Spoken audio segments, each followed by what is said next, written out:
bonjour, nous sommes le mercredi 20 janvier 2020 et nous sommes à notre émission Parole et guérison divine. Alléluia. Dieu veut te rassurer, le Seigneur veut te rassurer que tu ne dois pas t'inquiéter parce que tu vois les circonstances difficiles. Sois disciple de Jésus et il te soutiendra toujours. Amen. Soyez bénis. Donc, nous allons commencer cette émission en recevant un invité qui vient du Canada. C'est le frère Louis-Armand Paulin. Donc, nous allons donner l'occasion de se présenter et je lui laisserai se présenter. Je vais quand même prier pour toi que la faveur de Dieu se repose sur ta vie et ta famille cette semaine. Au puissant nom de Jésus-Christ de Nazareth. Shalom. Bonjour les amis, mon nom est Louis-Armand Paulin. Je suis un témoin du Seigneur Jésus-Christ. Je suis également le leader de la mission Testimony. Je vis à Montréal, Canada. Alors, si on parle de la vision de notre mission, le Seigneur nous a donné clairement 2 mandats dans cette mission. Premièrement, le premier mandat, c'est de bâtir des maisons. Parce qu'on se rend compte que beaucoup de chrétiens vont à l'église, mais à la maison, c'est beaucoup de désordre, beaucoup de problèmes dans les maisons. Donc le Seigneur nous envoie dans les maisons pour bâtir des maisons, pour que la gloire de Dieu soit dans les maisons. C'est le mandat numéro 1. Le deuxième mandat que nous avons, c'est d'aller vers ceux qui adorent des faux dieux. Quand on voit ce monde, il y a tellement de problèmes. Beaucoup, les gens adorent des faux dieux, l'idolâtrie. Les gens adorent l'argent, adorent des choses, adorent d'autres personnes. Donc, il faut que les gens reviennent à Dieu, qu'ils adorent le vrai Dieu révélé en Jésus-Christ. Alors, notre mandat, c'est vraiment ça. Donc, 2 mandats, de bâtir des maisons pour le Seigneur Jésus-Christ, pour la gloire de Dieu. Et deuxième mandat, d'aller vers ceux qui adorent les faux dieux. Alors, c'est vraiment ça que nous avons comme mission à Maison Testimony, à la mission Testimony. Évidemment, nous regardons aussi ce que Dieu met à notre disposition pour accomplir cette mission. Il met les 5 ministères à notre disposition pour accomplir cette mission. J'espère que vous avez compris. Que le Seigneur vous bénisse. Bien-aimés, comme tu constates, la distance n'est pas une barrière. De Paris au Canada, c'est le Saint-Esprit qui nous unit ensemble, voilà. Donc du coup, le frère Armand, Louis-Armand va répondre à 2 questions.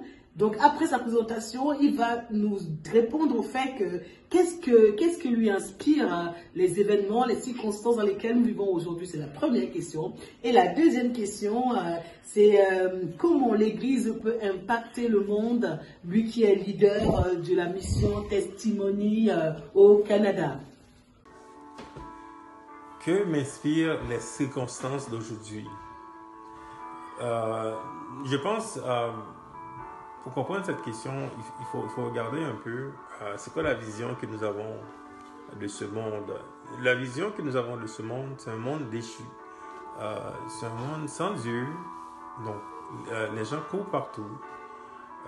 Ils se demandent qu'est-ce qui se passe. Donc, si on vit sans Dieu, c'est normal de vivre dans la perdition, dans la souffrance. Et la Bible a déjà prédit la fin des temps. Donc, ce sera un temps très difficile et nous vivons ce temps.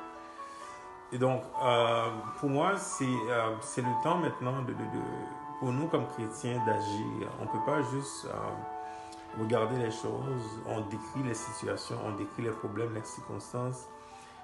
Je crois que c'est le temps pour nous d'agir. Nous sommes les leaders de ce monde, nous sommes les vrais leaders parce que nous avons l'autorité spirituelle. Alors, ce que je vois, c'est qu'il y a des problèmes, il y a des circonstances, il y a beaucoup de problèmes. Le chrétien ne peut pas dépendre de ces choses. Il doit s'inspirer du Seigneur. Il doit recevoir sa source du ciel, de Jésus-Christ, du Saint-Esprit de Dieu. Et c'est avec cette puissance qu'il va impacter le monde. Que le Seigneur vous bénisse. Comment l'Église peut impacter ce monde, ces gens? Comment l'Église peut le faire? Trop longtemps, l'Église a été perçue comme un groupe fermé. Un groupe de gens là, qui se mettent à part, qui ne sont pas dans le monde. Puis l'Église aussi a été perçue comme des gens là, qui vivent sous l'oppression. Tout le temps, on subit beaucoup d'oppression, beaucoup de souffrance.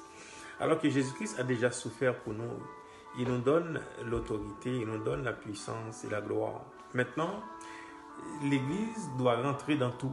On ne peut pas juste se fermer ou rester dans un coin, dans un bâtiment, là, un jour par semaine. L'Église doit maintenant prendre son autorité d'impacter la société. On doit avoir des chrétiens là, qui sont présidents, des chrétiens qui sont à la tête des grandes entreprises pour changer les choses. On ne peut pas juste se dire que ok, ce monde va se terminer, c'est fini, on ne va rien faire. Non, le Seigneur nous met dans ce monde pour impacter dans les familles, vraiment dans toutes les sphères de la société, qu'on doit vraiment agir. Dans les entreprises, dans les compagnies, on doit avoir des chrétiens qui dirigent, des chrétiens qui sont des gestionnaires, des chrétiens qui sont à la tête. La Bible dit aussi dans Deutéronome 28, nous sommes la tête et non la queue. Alors c'est la façon dont je pense que l'Église doit se comporter dans ce temps très difficile. Nous devrions diriger pour montrer que la gloire est sur nous, que nous pouvons faire mieux que ce monde aujourd'hui. Gloire à Dieu, bien-aimés, nous bénissons Dieu comme ça pour la mission Testimony au Canada.